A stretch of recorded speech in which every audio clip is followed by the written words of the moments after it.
Shalom mwana ukombozi na Mtanzania popote pale ulipo. Zoezi linaloendelea kwa sasa ni zoezi la ujenzi, na tumeanza ujenzi mpya kabisa wa makao makuu ya huduma ya ukombozi. Kumbuka tupo Maji ya Chai Sabato, lakini kwa sasa tutahamia hapa maeneo ya Njia Ng'ombe, na ndipo hema kubwa kabisa la kisasa linakwenda kujengwa hapa la huduma ya ukombozi. Na huduma ya ukombozi itahama hivi karibuni kutoka pale Maji ya Chai Sabato na kuhamia hapa Njia Ng'ombe, ambako sasa linahamia kwenye eneo lake lenyewe ama nyumbani kabisa. Hapa ndipo madhabahu ya Mungu itakapo kuwepo, na zoezi ambalo linaendelea ni wana ukombozi wamejitokeza, mafundi mainjinia kwa ajili ya kuanza kazi ya ujenzi mkubwa kabisa wa jengo la kisasa, jengo jipya la huduma ya ukombozi, na hivi karibuni tutahamia eneo hili. Na kama unavyotazama ni eneo kubwa kabisa mtazamaji, ambapo mtumishi wa Mungu Prophet Rabi Lekio atakwenda kusimika madhabahu mapya ya huduma ya ukombozi hapa. Hakika Mungu amefanya,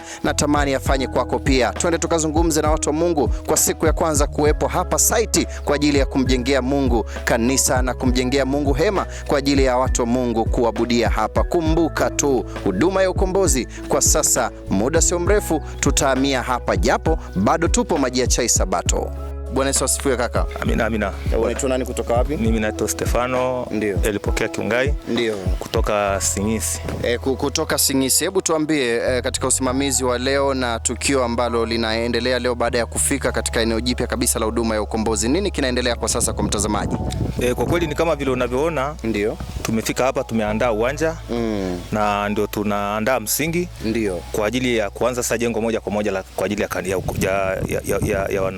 wana ukombozi. Kwa ajili ya wana ukombozi. Unataka kumwambia nini mtazamaji ambaye anatutazama, pengine alizoea kufika kule Maji Sabato kwa muda mrefu, lakini sasa muda sio mrefu tutahamia hapa? Unataka kumwambia nini? Na pia aamini kwamba pia hakuna urefu wowote, hakuna umbali wowote, kwa sababu ni karibu kabisa na Njia Ng'ombe hapa. Kwa kweli hapa hata mimi nilikuwa nafikiri kuna urefu, lakini hapa sio mbali. Ndio. Hata mimi nimeshukia hapo Njia Ng'ombe. Ndio. Tumepanda na mguu tu hapo, yani sio, hakuna umbali. Kwa hiyo nawatia tu moyo kwamba hapa sio mbali. Kwa hiyo wasife moyo na wasikate tamaa. Hapa ni karibu kabisa, na ninaomba pia washirikiane kwenye hii huduma. Wajitokeze, tuendelee kuifanya hii kazi kwa pamoja. Asante sana. Yes. Tunamshukuru Mungu kwa sababu tumefika hapa kama wamama. Ndio. Tumefanya kazi, tumefeka, tumefanya usafi. Kwa kweli tunamshukuru Mungu. Ndio. Na bado kazi inaendelea. Tunamtukuza huyu Mungu. Na pengine sasa kwa wale ambao hawajafika eneo hili, unataka kuwaambia nini kwamba sio mbali sana na kule ambapo tulikuwepo? Watu wasidhani pengine ni mbali, pengine watatumia muda mrefu kufika. Unataka kusema nini? Nataka waelewe tu kwamba ni karibu sana, hapana umbali.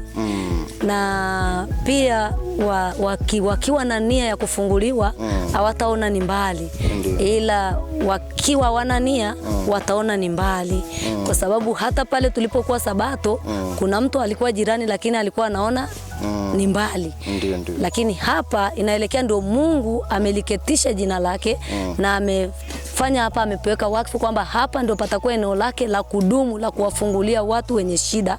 Kwa hiyo mimi nawaambia tu wanaonitazama, majirani mbalimbali, watu wa mikoani pote, kwamba waangalie sasa kwamba Mungu ameshatupa sisi eneo.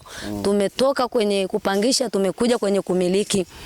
Maana hata Mungu alimwambia Ibrahim atoke katika nyumba ya baba yake aende angalie bonde, kwa hiyo kule ndo atambarikia. Na hisi hata hapa watakapokuja ndo baraka zao watazibeba, kwa sababu tuko na miliki. Maana uwezo ukakaa kwenye nyumba ya kupangisha ukafanikiwa.